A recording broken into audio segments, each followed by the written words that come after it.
Good morning everyone. आखिरी class में हम बात करेंगे प्रोटीन इंजीनियरिंग के बारे में।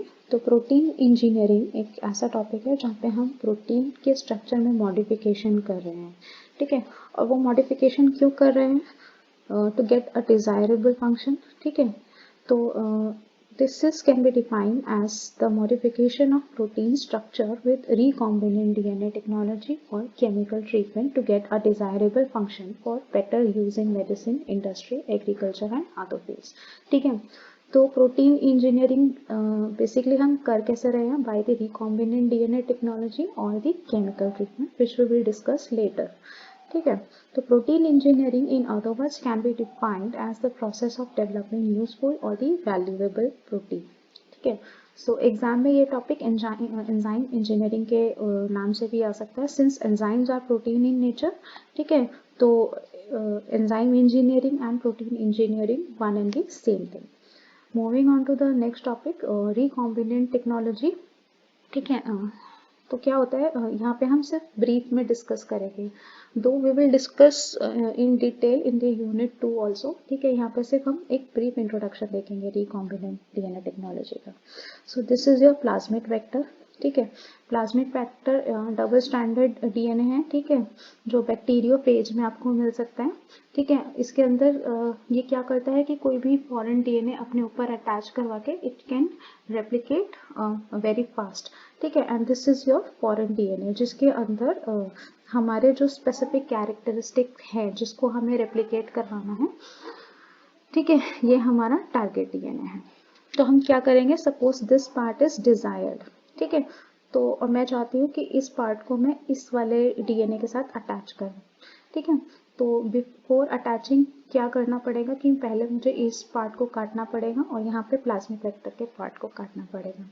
For that purpose I will use molecular scissor, जिनको हम रिस्ट्रिक्शन एंडोन्यूक्लियस भी बोलते हैं, ठीक है। वंस जब हम इन दोनों सेक्शंस को काट लेंगे उसके बाद हम इन दोनों को ज्वाइन करवाएंगे with the help of DNA ligase, ठीक है। इनकी लिगेशन करवाएंगे और लिगेशन के बाद हम इनकी फर्दर रेप्लिकेशन कराएंगे, ठीक है। तो प्रोटीन इंजीनियरिंग हम कैसे कर सकते हैं? By the recombinant DNA technology, ठीक है। या तो हम डीएनए में चेंज कर दें, ठीक है, थ्रू रिकॉम्बिनेंट डीएनए टेक्नोलॉजी, या फिर एक केमिकल ट्रीटमेंट कर दें। क्या होता है डीएनए टेक्नोलॉजी में कि डीएनए से आरएनए बनता है, आरएनए से प्रोटीन बनता है, जिसको हम सेंट्रल डोग्मा भी बोलते हैं, ठीक है। तो या तो हम प्रोटीन को डीएनए टेक्नोलॉजी से चेंज कर दें, या फिर हम प्रोटीन जो है, protein consist of amino acids, ठीक है। तो कैसे है, एक अमाइनो एसिड लगा, दूसरा अमाइनो एसिड उसके साथ अटैच हुआ, फिर तीसरा अमाइनो एसिड अटैच हुआ, तो लाइक दैट बहुत सारे अमाइनो एसिड अटैच होके एक प्रोटीन बनाते हैं, ठीक है। तो क्या कर सकती हूँ मैं, या तो मैं अमाइनो एसिड्स को सब्सटीट्यूट कर दूं, या उसमें कोई नया अमाइनो एसिड ऐड ऑन कर दूं, या किसी अमाइनो एसिड को डिलीट कर दूं, ठीक है। तो जिससे कि एक मुझे डिजायर्ड प्रोटीन मिल जाए, डिजायर्ड फंक्शन वाला प्रोटीन मिल जाए, ठीक है। या फिर मैं डीएनए में चेंज कर दूं और फिर वो डीएनए से आरएनए में कन्वर्ट होगा और आरएनए से मुझे डिजायर्ड प्रोटीन मिल जाएगा, ठीक है। तो हम इसको किसी भी तरह से कर सकते हैं। और जो थर्ड मेथड होता है वो होता है केमिकल ट्रीटमेंट का। Now coming to the objective of protein engineering, की प्रोटीन इंजीनियरिंग जो हम कर रहे हैं उसके पीछे हमारे ऑब्जेक्टिव्स क्या हैं, ठीक है। तो पहला ऑब्जेक्टिव है that is improve kinetic property, ठीक है। काइनेटिक प्रॉपर्टी से मतलब है कि जो एंजाइम्स जो हैं, ठीक है, वो रेट ऑफ रिएक्शन को एनहांस करते हैं, ठीक है। तो हमारे रिएक्शंस के रेट को बढ़ाने के लिए, उसकी काइनेटिक को बढ़ाने के लिए हम प्रोटीन या एंजाइम में चेंजेस ला सकते हैं, ठीक है। उसके बाद elimination of allosteric regulation. Enzyme क्या होते हैं, एंजाइम के ऊपर एक तो एक्टिव साइट होती है जहाँ पे सबस्ट्रेट बाइंड करता है, और दूसरी site other than the active site which are present on the enzymes are known as allosteric site. तो एलोस्टेरिक साइट पे कई बार क्या होता है कि इनहिबिटर आके अटैच हो जाता है। तो इनहिबिटर की अटैचमेंट के कारण ऑन द एलोस्टेरिक साइट, ठीक है, तो उस अटैचमेंट के कारण क्या होगा, जो एंजाइम की एक्टिव साइट होगी उसमें चेंजेस आ जाएंगे and the substrate will not bind to it, ठीक है। एंड जिसकी वजह से फर्दर रिएक्शंस नहीं हो पाएंगी, ठीक है। तो ये एक तरह का नॉन कॉम्पिटिटिव इनहिबिशन हो गया, तो इस तरीके के एलिमिनेशन को रोकने के लिए, एलोस्टेरिक रेगुलेशन को रोकने के लिए by the inhibitor we can do protein engineering, जिससे हम अपने प्रोटीन का स्ट्रक्चर चेंज कर सकते हैं सो दैट कि कोई भी इनहिबिटर उसकी एलोस्टेरिक साइट पर अगर आके अटैच हो भी रहा है तो वहाँ पे इनहिबिशन नहीं होगा। एंड उसके बाद थर्ड जो है that is enhance substrate and the reaction specificity. तो हर एंजाइम जो भी हम लेते हैं फॉर द रिएक्शन, ठीक है, it should bind with the specific substrate, ठीक है। बहुत सारे जैसे सबस्ट्रेट है एक रिएक्शन में like A B C D E, ठीक है, तो आई वांट कि सबस्ट्रेट ए ही एंजाइम के साथ बाइंड करे, ठीक है, तो उसकी स्पेसिफिसिटी को बढ़ाने के लिए प्लस वो जिस पर्टिकुलर रिएक्शन के लिए इस्तेमाल हो रहे हैं वो भी उनकी स्पेसिफिसिटी को बढ़ाने के लिए हम प्रोटीन इंजीनियरिंग करते हैं।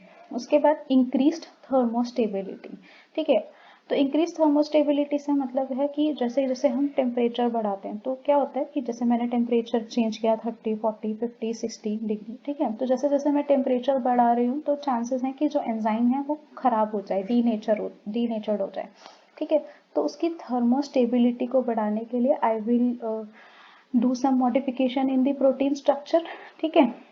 इसके बाद ऑल्टरेशन इन पीएच, जैसे कि हमने प्रोटीन की प्रॉपर्टीज में भी पढ़ा है कि जो प्रोटीन्स जो होते हैं या एंजाइम्स जो होते हैं जरा सा भी अगर पीएच में चेंज हो रहा है, अगर पीएच या तो एसिडिक की तरफ जा रहा है या अल्कलाइन की तरफ जा रहा है तो प्रोटीन जो होते हैं या एंजाइम जो होते हैं वो खराब हो जाते हैं, ठीक है।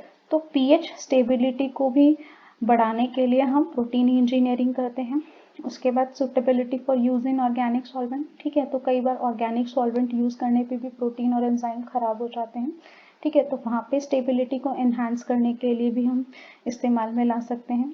उसके बाद इंक्रीज और डिक्रीज ऑफ ऑप्टिमल टेम्परेचर, ठीक है, हमने रिएक्शन में एंजाइम वाले चैप्टर में बात की है कि एंजाइम जो होते हैं एक ऑप्टिमम टेम्परेचर रेंज पे ही काम करते हैं, मतलब कि टेम्परेचर बढ़ रहा है, जैसे हम टेम्परेचर बढ़ा रहे हैं, ठीक है, तो जो रेट ऑफ रिएक्शन होगा वो बढ़ जाएगा, लेकिन फर्दर रेट ऑफ रिएक्शन जो है वो डिक्रीज करने लग जाएगा, ठीक है, क्योंकि जो एंजाइम होते हैं वो डिग्रेड हो जाते हैं, ठीक है, जिससे हमें एक बेल शेप्ड कर्व मिलता है और वो हमको बताता है optimal temperature for the enzyme activity, ठीक है। तो प्रोटीन इंजीनियरिंग के द्वारा हम उस कर्व को ब्रॉड कर सकते हैं, मतलब अगर मैं टेम्परेचर में कोई डिक्रीज कर रही हूँ, ठीक है, या फिर टेम्परेचर को इंक्रीज कर रही हूँ तो मेरे एंजाइम के नेचर पे या प्रोटीन के नेचर पे किसी भी प्रकार का कोई फर्क नहीं पड़ेगा, माय प्रोटीन और the enzyme will remain stable, ठीक है।